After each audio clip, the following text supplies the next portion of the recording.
وہ ایک طوفانی رات تھی جب میرے سامنے صرف دو راستے رکھے گئے، بیوی کو چھوڑ دو یا گھر سے نکل جاؤ۔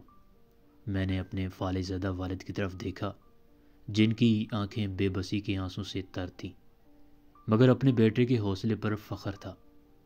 ان کے ٹمٹماتے چہرے اور آنکھوں کی چمک مجھے بتا رہی تھی کہ مرد بن کر جیو، اور مرد اپنی شریک حیات کو اکیلا نہیں چھوڑتا۔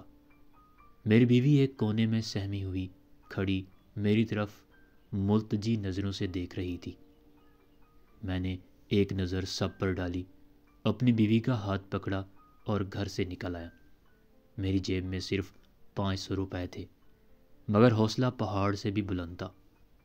یہ حوصلہ اس رات مجھ میں کہاں سے آ گیا نہیں جانتا، مگر اتنا جانتا ہوں کہ اس رات میں دنیا کی ہر طاقت سے ٹکرا سکتا تھا۔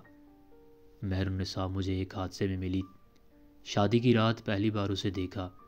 شادی کیا تھی؟ جرگہ کا ایک فیصلہ تھا جو دو خاندانوں کے بیچ دشمنی کی صلح میں بدلنے کے لیے دیا گیا تھا۔ مہر النساء کے بھائی چچا نے میرے بھائی کو قتل کر دیا تھا۔ وہ تو جیل چلا گیا، مگر دشمنی دونوں طرف بن گئی۔ آئے روز ایک دوسرے پر گھات لگا کر فائرنگ کرنا، دونوں طرف زندگی اجیرن تھی۔ جرگہ نے دونوں خاندانوں کے بیچ فیصلہ دیا کہ قاتل کے گھر کی لڑکی مقتول کے گھر کی کسی لڑکی سے بیاہ دی جائے، اور قرعہ میرے نام نکلا کیونکہ میں سب سے چھوٹا تھا، 3rd ایئر کا اسٹوڈنٹ تھا۔ میرے پاس انکار کرنے کی یا احتجاج کرنے کی کوئی گنجائش نہ تھی۔ دبے لہجے میں احتجاج کیا بھی، مگر مجھے سب ایسے دیکھ رہے تھے جیسے میں دنیا کا سب سے بڑا بغیرت انسان ہوں۔ گھر میں خوشیاں منائی جا رہی تھیں کہ دشمن کو منہ کی کھانی پڑ رہی ہے۔ ان کی عورت ہمارے گھر آئے گی۔ اب وہ ساری عمر ہمارے سامنے آنکھ اٹھا کر بات نہیں کر سکتے۔ جہالت اور کسے کہتے ہیں؟ غیرت کے نام پر قتل کرتے ہیں اور صلح کے نام پر عورتوں کو بھیڑ بکریوں کی طرح انا کی بھینٹ چڑھا دیتے ہیں۔ نکاح ہوا اور مجھے اس کے کمرے میں بھیج دیا گیا۔ سادہ سے لباس میں ایک گٹھری نما سی لڑکی چارپائی پر خود کو چادر سے پوری طرح ڈھانپ کر بیٹھی تھی۔ عجیب سی کیفیت ہو رہی تھی، جیسے ٹرانس میں چل رہا ہوں۔ نکاح کیسے ہوا، مولوی نے کیا کہا، میں نے کیا جواب دیا، کچھ بھی تو یاد نہیں۔ دل بجھا بجھا سا تھا، کوئی خوشی، کوئی امنگ، کوئی جذبہ، کچھ بھی موجود نہیں تھا۔ اب بیڈ پر بیٹھی اس گٹھری کو دیکھ کر مزید وحشت ہو رہی تھی۔ یہ کیا؟ میرے سر مونڈ دیا۔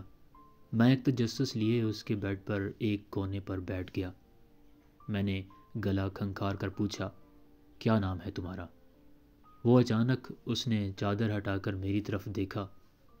اس کے دونوں ہاتھ جڑے ہوئے تھے، چہرہ آنسوؤں سے پورا تر تھا۔ گھگھیائے ہوئے لہجے میں کچھ بول رہی تھی، مجھے مت مارو، میں نے کچھ نہیں کیا۔ بمشکل 16-17 سال کی ایک چھوئی موئی سی لال سرخ انار کی طرح معصوم سی لڑکی میرے سامنے بیٹھی رو رہی تھی۔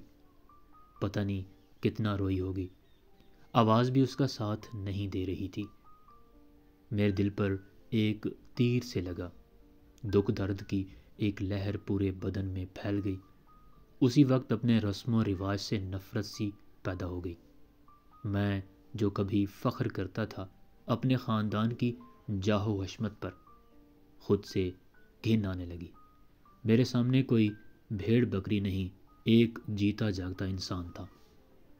اس کی بھی کوئی خواہشات ہوں گی، زندگی سے اس نے بھی بہت کچھ مانگا ہوگا۔ یہ کیا کہ دشمنی کی بھینٹ گائے بکری کی طرح بھگوان کے چرنوں میں بلی چڑھا دی گئی۔ وہ پوری طرح کانپ رہی تھی، خوف دہشت سے اس کے ہونٹ بالکل سفید ہو رہے تھے۔ میں اٹھا، گلاس پانی جو کہ ٹیبل پر پڑا تھا لا کر دیا، اور وہ ایک ہی سانس میں چڑھا گئی۔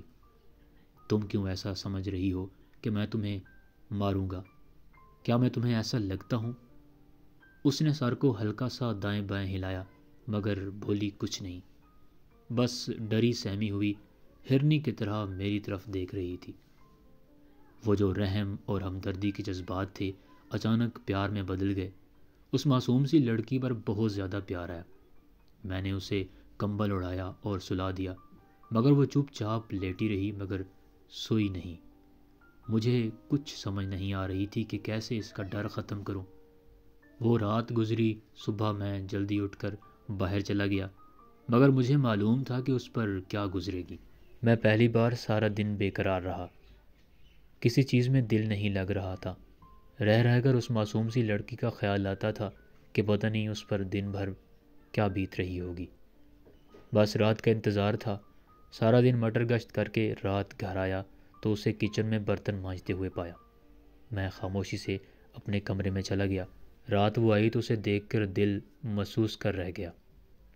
ایک دن میں مرجھا چکی تھی۔ اس رات اس سے بہت باتیں کیں، بہت معصوم تھی، بہت تسلیاں دیں، بہت سمجھایا۔ دن بھر کا حال پوچھا تو رو پڑی۔ مجھ پر حیرت کا پہاڑ ٹوٹ پڑا جب اس نے کہا کہ مجھے کھانا الگ دیا گیا، ساتھ نہیں بٹھایا۔ میں نے اس کے دوسرے دن ہی امی سے بات کی تو مجھے سب نے ایسے دیکھا جیسے میں مریخ سے آیا ہوں۔ امی نے کہا جیسے تم بیوی سمجھ رہے ہو، یہ تمہاری بیوی نہیں ہے، یہ میرے بیٹے کے قاتل کی بیٹی ہے۔ اس سے ہمدردی کی ضرورت نہیں۔ کیا تمہارا خون سفید ہو گیا ہے؟ خبردار جو آئندہ اس کی حمایت کی۔ دن اسی طرح گزرتے گئے۔ جب مہینے بعد امی اور بھائیوں کی طرف سے تکرار ہونے لگی کہ اسے طلاق دے کر فارغ کر دو، دشمن کے دل میں آخری کیل بھی پیوست کر دو، مگر میں نے انکار کر دیا۔ اور پھر وہ رات بھی آ گئی جب سارا گھرانہ ایک طرف کھڑا مجھے طلاق یا گھر چھوڑنے کا کہہ رہا تھا۔ میں نے گھر چھوڑ دیا۔ اتنی ہمت مجھ میں کہاں سے آئی، یہ صرف میرا اللہ جانتا ہے۔